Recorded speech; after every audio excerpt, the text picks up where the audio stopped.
Friends, welcome to my channel learn with Keeru. आज हम पढ़ेंगे final accounts of banking company कि जो हमारी बैंकिंग कंपनी होती है उसके कौन कौन से फाइनल अकाउंट्स हैं और उनको कैसे बनाया जाता है, इसके बारे में पढ़ेंगे। तो जो जितनी भी बैंकिंग कंपनी होती हैं वो फाइनल अकाउंट्स को बनाती है साल के जब पूरी हो जाती है, ठीक है। तो जो बैंकिंग कंपनी होती है उसे क्या बनाना पड़ता है, देखो एक तो P&L बनाएगी और एक बैलेंस शीट बनाएगी। किसके अकॉर्डिंग बनाएगी? बैंकिंग रेगुलेशन एक्ट 1949 के अंतर्गत, उसके 3rd शेड्यूल के। नॉर्मल जब हम P&L बनाते हैं, ठीक है, तो हम वहाँ पे क्या दिखाते हैं, एक साइड इनकम होती है, एक साइड हमारे एक्सपेंसेस होते हैं। वही इसमें होता है, बस इसमें क्या होता है कि ये वर्टिकल फॉर्म में बनाई जाती है और जो फॉर्म ए होता है 3rd शेड्यूल का वो प्रिस्क्राइब करता है हमारे बैलेंस शीट के फॉर्मेट को, कि मतलब फॉर्म ए के अकॉर्डिंग तो बैलेंस शीट और फॉर्म बी है वो हमें P&L का फॉर्मेट बनाता है। फिर कहता है कि 18 हमारे क्या होते हैं, शेड्यूल्स होते हैं, जिनमें से जो बैलेंस शीट है उसके अंतर्गत तो 1 से 12 शेड्यूल आ जाते हैं और 13 और 16 जो शेड्यूल होता है वो हमारा किससे रिलेटेड करता है, P&L से। और जो 17 से 18 शेड्यूल होता है, 17-18 उसमें नोट्स एंड अकाउंटिंग पॉलिसीज आ जाती हैं। तो क्या बताया, 18 शेड्यूल थे, 1 से 12 बैलेंस शीट में और 13 से 16 P&L में, 17-18 नोट्स एंड अकाउंटिंग पॉलिसीज़ में आते हैं। तो अब हम इनके बारे में पढ़ते हैं कि ये कैसे बनाए जाते हैं। तो जैसे इसने हमें पहले दिया हुआ है हमारा P&L का फॉर्मेट, तो देखो P&L में प्रॉफिट एंड लॉस, तो हम क्या देखेंगे, इसमें हम देखेंगे कि कौन कौन सी हमारी इनकम हमें कहाँ कहाँ से रिसीव हो रही है और कहाँ कहाँ हम खर्चा करें, कहाँ पे हम एक्सपेंसेस करके चल रहे हैं, उनके बारे में हम पढ़ेंगे। तो देखो इसने हमें दे रखा है, ये पहले तो फॉर्मेट में क्या दे रखा है कि शेड्यूल नंबर दिखाते हैं यहाँ पे हम ईयर, करंट ईयर जो भी है हमारा, और यहाँ पे प्रीवियस ईयर दिखाते हैं।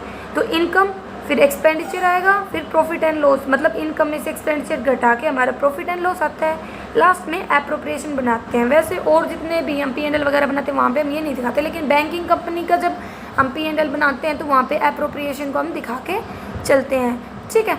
तो यही हम करेंगे यहाँ पे कि हम यहाँ पे P&L को दिखाएंगे, P&L में एप्रोप्रिएशन को दिखाएंगे। तो देखो इनकम में अर्नड सबसे मेन इनकम होती है ये किसी भी बैंक की, जो इंटरेस्ट अर्न कमाया जाता है ना उसके द्वारा, वो ये 13 शेड्यूल के अंतर्गत आता है। फिर आता है अदर इनकम, ये 14 शेड्यूल के अंतर्गत आती है, और इन दोनों का जो टोटल होता है वो हमारे यहाँ, मैंने इसको ए नाम दिया है, ठीक है। फिर आता है एक्सपेंडिचर, इंटरेस्ट एक्सपेंडेड, मतलब जो भी मतलब हमारे बैंक ने इंटरेस्ट के फॉर्म में पेमेंट वगैरह किया, जैसे कस्टमर डिपॉजिट करता है बैंक में तो उसके ऊपर हम क्या देते हैं, इंटरेस्ट देते हैं।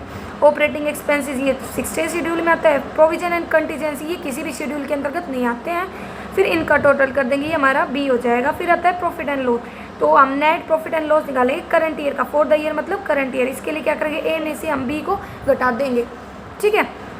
फिर आता है profit and loss brought forward, मतलब पिछले ईयर की जो बैलेंस शीट वगैरह थी वहाँ से हम बैलेंस को ब्रॉड फॉरवर्ड करते हैं और फिर आ जाता है इनका टोटल, ठीक है। ये हमारा सी फिगर होता है। फिर हम बनाते हैं एप्रोप्रिएशन, तो पहला आता है हमारा ट्रांसफर टू स्टैट्यूटरी रिजर्व, ये हमारा फिक्स होता है।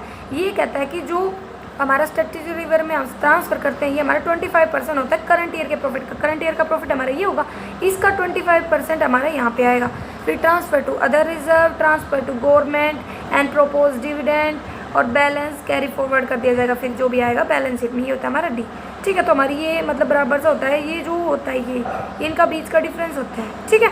सी और डी मतलब बैलेंस कैरीड फॉरवर्ड कहाँ से आएगा, ये डी है हमारा और ये हमारा सी है। इन दोनों का जो डिफरेंस होगा वो, क्योंकि जो डी होता है और सी होता है वो एक दूसरे के बराबर होते हैं, लेकिन अगर इनमें कोई भी डिफरेंस होता है वो हमारा कौन सा होता है, जो बैलेंस हम बैलेंस शीट में कैरी फॉरवर्ड करके चलते हैं। और जो ये हमारा डिविडेंड है ये हमेशा हम किस पर देते हैं, पेड अप कैपिटल पे। कुछ बताया या ना बताया, लेकिन पेड अप कैपिटल पे दिया जाता है, ठीक है, जो भी गिवन परसेंटेज है उसके अकॉर्डिंग। अब इनको हम इनके शेड्यूल में बता रखा है कि भाई 13 शेड्यूल में हम क्या क्या शामिल करते हैं, तो उनके बारे में हम देखते हैं।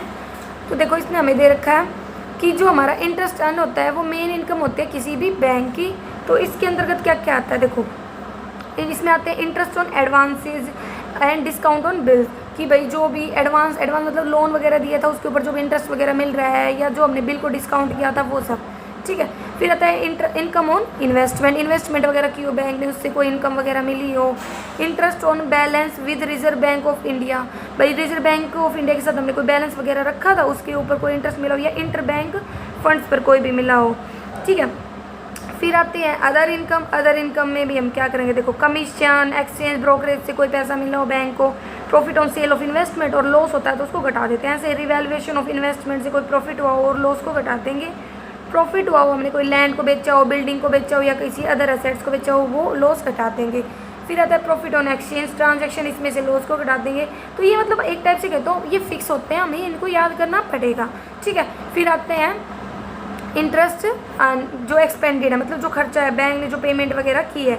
तो इंटरेस्ट ऑन डिपॉजिट्स, ठीक है, जो भी मतलब हमारे कस्टमर हमारे पास पैसा जमा कराते हैं उसके ऊपर हम उन्हें इंटरेस्ट देंगे। Interest on reserve bank of India and inter bank borrowing. Inter bank borrowing क्या होती है, जब एक बैंक दूसरे बैंक से फंड को बोरो करता है, मतलब एक दूसरे के साथ, देखो मैंने लिखा भी है, in which bank lends fund to one another. एक दूसरे को जब हम बैंक आपस में जब पैसा वगैरह देने लग जाते हैं किसी स्पेसिफाइड टर्म के लिए, मतलब पीरियड के लिए, और अदर।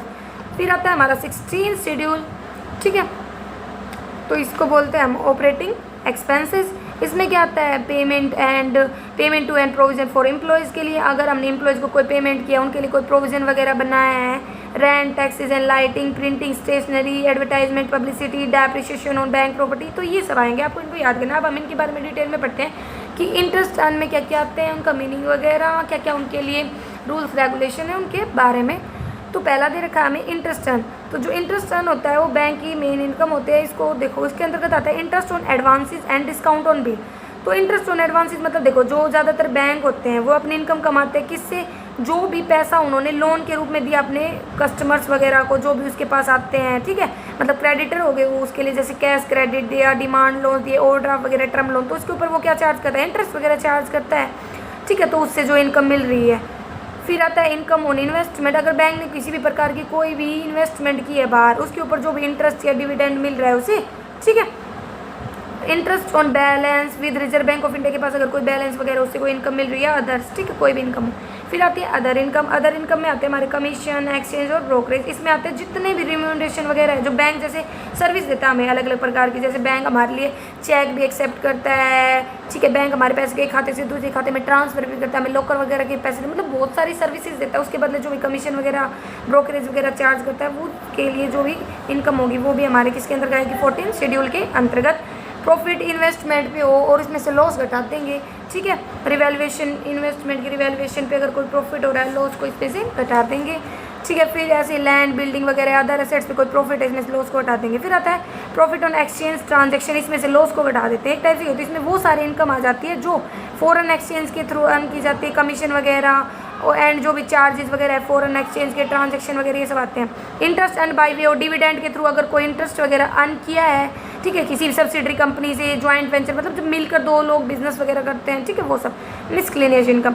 अब आता है इंटरेस्ट एक्सपेंडेड, मतलब पे किया जो भी, तो ये किस पे करते हैं हम, इंटरेस्ट ऑन डिपॉजिट्स पे। डिपॉजिट्स भी तो होती है हमारी, तो उसके ऊपर जैसे करंट हो जाती है, डिमांड डिपॉजिट्स हो जाते हैं, ठीक है, रिक्यूरिंग डिपॉजिट्स वगैरह हो जाती हैं, तो वो अलग अलग होती है। जैसे करंट है, इंटरेस्ट ऑन सेविंग वगैरह, सेविंग अकाउंट वगैरह, टर्म डिपॉजिट, इनके ऊपर जो इंटरेस्ट देते हैं।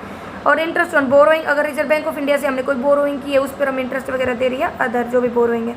फिर आता है ऑपरेटिंग, मतलब जो ऑपरेशन से रिलेटेड होते हैं। तो payment to and provision for employees, इसमें आ जाते हैं स्टाफ की सैलरीज, वेजेस, अलाउंसेज, बोनस वगैरह। Rent, taxes, lighting, printing and stationery, advertisement, depreciation on bank property, तो ये सारे हैं। Telegram, repair and maintenance, insurance. फिर अदर एक्सपेंडिचर में जैसे भाई entertainment expenses, travel expenses, fees, donation, subscription, तो ये सब आते हैं। अब कुछ हमारे जो प्रोविजन एंड कंटीजेंसी होती है इनके लिए तो कोई ऐड होता नहीं है, इनको नीचे दिखाया जाता है नोट्स में, ठीक है।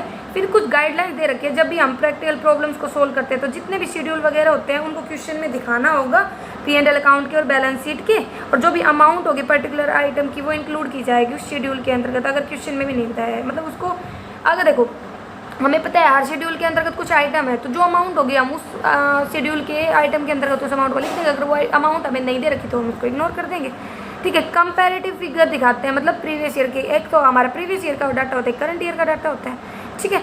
फिर आता है बैंकिंग कंपनीज को अपने एनुअल रिपोर्ट्स को हिंदी में बना सकते हैं, मतलब देखो इंग्लिश में तो बनाती है लेकिन उसके पास ये फैसिलिटी है कि बैंकिंग कंपनी के पास वो अपने अकाउंट्स वगैरह को हिंदी में बना सकते हैं। अब आता है रिबेट ऑन बिल डिस्काउंटेड, क्या होता है, तो देखो बैंक है पता नहीं कितने बिलों को डिस्काउंट करता है हर दिन, और कुछ कहता है कि जब भी कोई बिल को डिस्काउंट करवाने आता है तो बैंक क्या कर देता है, जो अमाउंट होता है उसको क्रेडिट कर देता है डिस्काउंट अकाउंट में विद द फुल अमाउंट, जितनी भी अमाउंट है of the discount the bank will earn. इसके रिस्पेक्ट में बैंक क्या करता है, कुछ इनकम कमा, देखो नॉर्मल सी बात है, हम बैंक के पास डिस्काउंट कराने जाएंगे, बैंक ऐसा तो है नहीं कि भाई सारा ही पैसा हमें दे देगा, उसके बदले कुछ ना कुछ तो चार्जेस लेगा ही, ठीक है। तो ये बता रखा है, ये फ्रीक्वेंटली हैपन हो जाता है कि कुछ है ना, some of this bill will not mature. देखो इसका मतलब ये है कि बैंक ने आज कोई बिल डिस्काउंट कर दिया, लेकिन वो बिल है ना वो मैच्योर हमारा फ्यूचर में हो रहा है, जब हमारा फाइनेंशियल ख़त्म हो चुका उसके बाद हो रहा है, तो उसे उसके बीच का जो डिफरेंस हो जाता है उसे बोलते हैं हम अनअर्न्ड डिस्काउंट या रिबेट ऑन बिल डिस्काउंट। जैसे इसने एग्जांपल दे दिया, एक्स था, उसने 3 महीने के लिए बिल को डिस्काउंट वगैरह करवाया 1 मार्च 2015 को,